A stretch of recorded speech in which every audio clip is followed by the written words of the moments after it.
2시간 전에 마감한 트레이더가 생생하게 전하는 글로벌 마켓 리뷰 델타1입니다.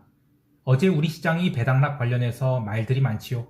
시장이 강하다는 이야기부터 시작해서 곧버스는 왜 도루묵이 나왔는지, 삼프로TV 유튜브 채널에서 삼성자산운용이 최창규 본부장님이 이야기를 참 잘해주셨어요.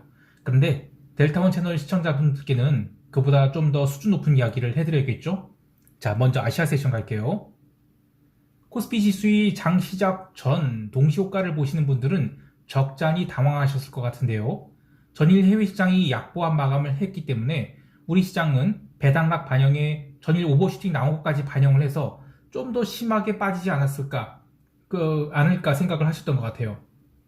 하지만 어제 수요일자 영상에서도 말씀드렸듯이 전일 하루 종일 선물을 10분할로 매수하던 투신이 이 마지막 동시효과 때만 2,000억 넘게 선물을 시장가로 매수를 했어요. 근데 이것은 이길 개장 동시효과 때 프로그램 차익 매수를 불러일으켜서 시가를 높일 가능성이 크다라는 이야기를 했었죠.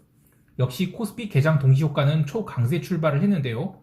코스피 200 지수 기준 배당락이 5.85포인트 나올 것이라는 거래소의 발표가 무색하게 코스피 200 시가는 마이너스 1.65포인트 하락한 399.56포인트로 출발을 합니다. 더 재미있는 것은 선물 시가는 398.80으로 소폭 갭 상승 출발을 했는데 이렇게 되면 무엇이 강한 것일까요? 우리 델타1 채널 구독자 여러분들의 수준에 맞춰서 조금 심화된 이야기 해볼게요. 자, 우선 최근 코스피 200 지수와 선물 지수의 베이시스 차이를 쭉 한번 살펴보도록 할게요.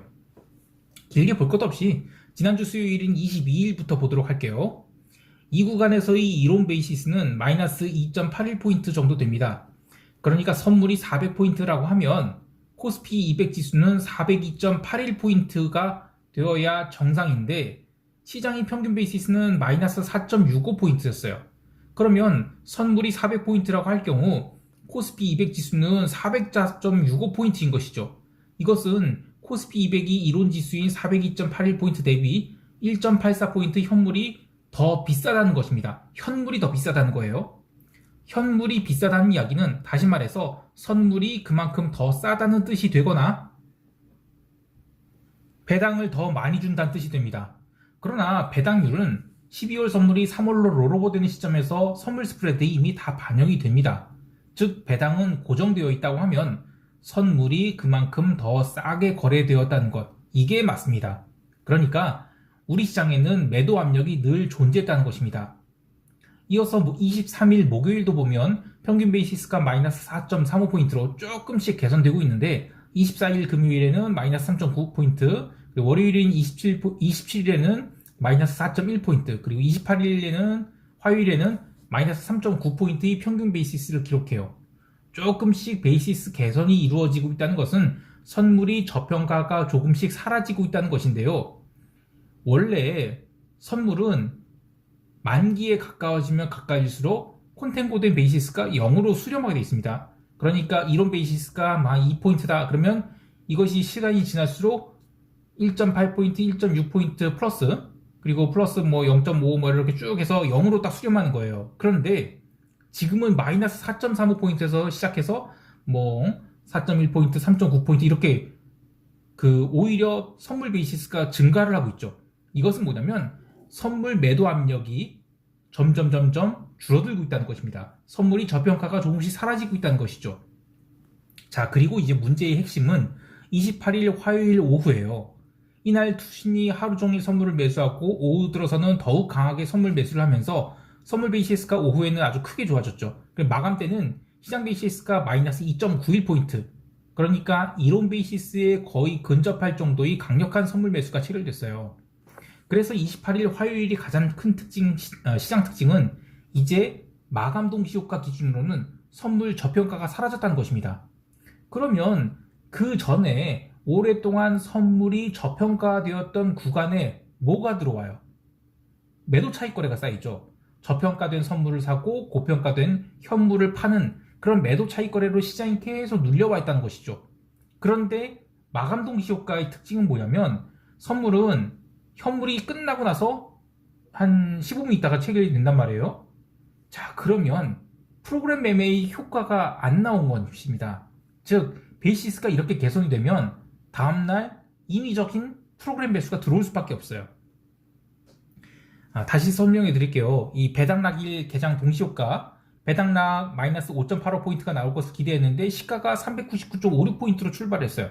이거는 선물이 강한 게 아니라 현물이 무지무지하게 강한 거예요.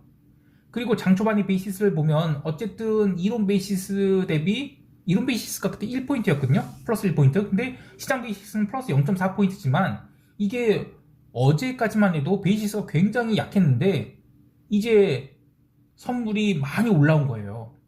그래서 저는 이것도 품매도다 오늘도. 그런데 이제 또 이 얘기가 나오죠. 이 3프로TV 정영진 대표가 이런 얘기를 합니다. 기관이 배당 이익을 그렇게 확실하게 챙길 수 있다면 있는 돈 없는 돈 다 끌어와서 매매를 하면 되는 거 아니냐? 라는 질문에 패널이 그렇죠. 뭐 그렇게 얘기를 했는데 실제로는 정확히는 그렇지 않습니다.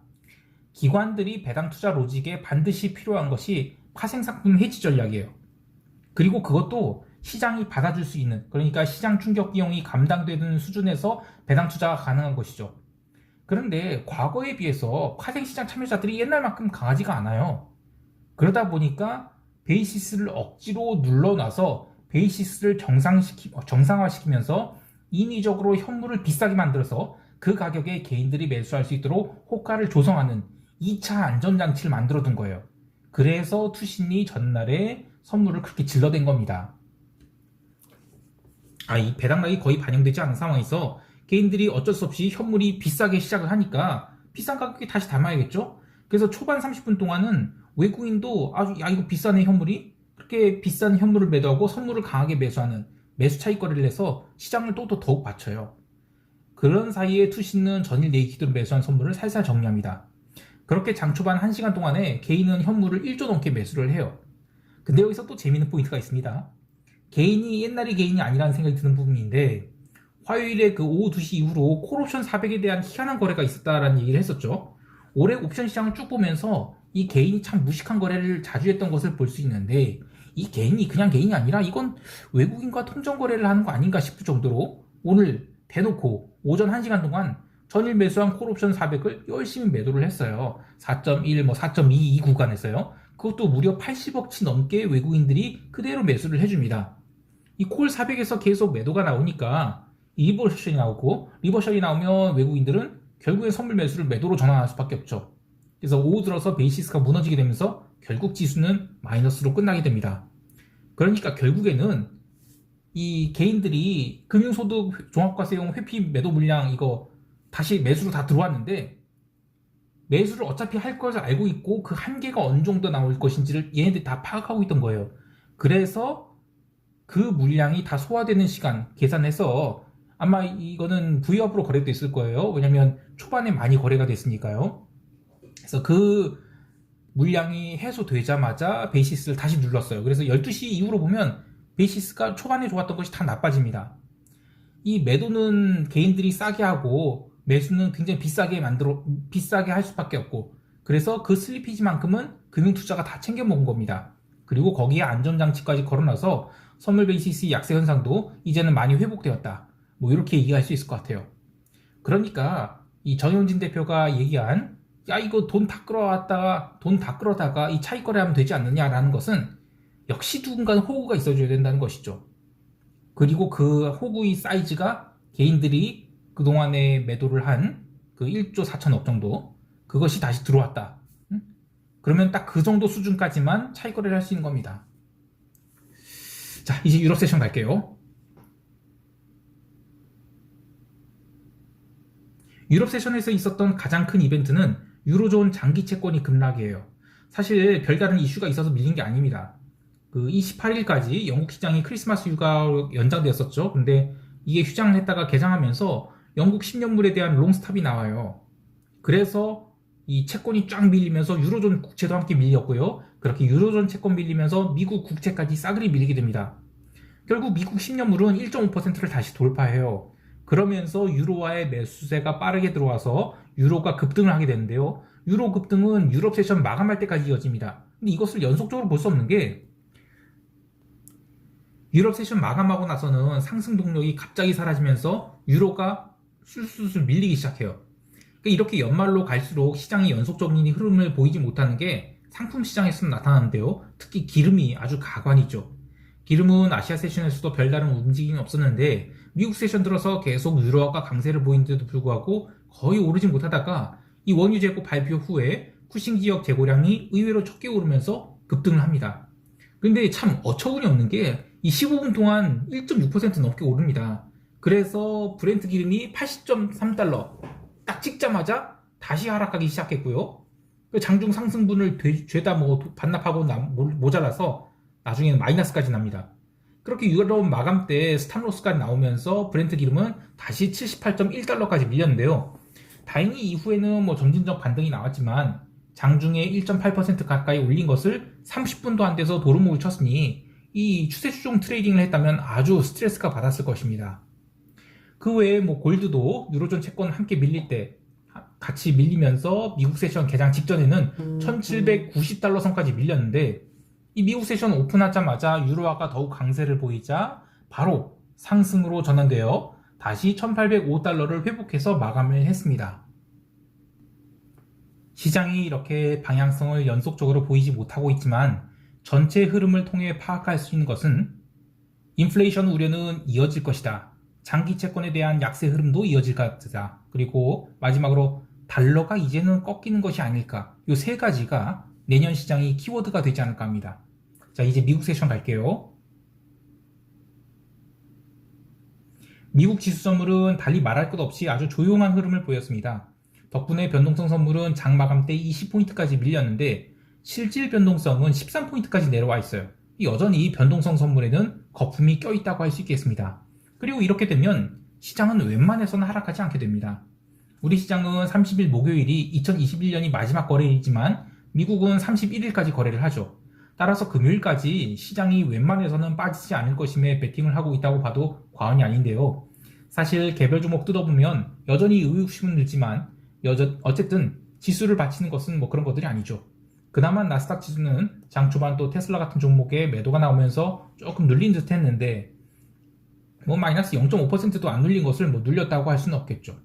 그마저도 개장 후 1시간 동안 따주기 흐름을 보이다가 롱스탑이 일부 나간 것을 제외하고는 이후로는 바닥 따지기 하고 또 숏들이즈 죄다 장마감 때 손절하고 나갔어요.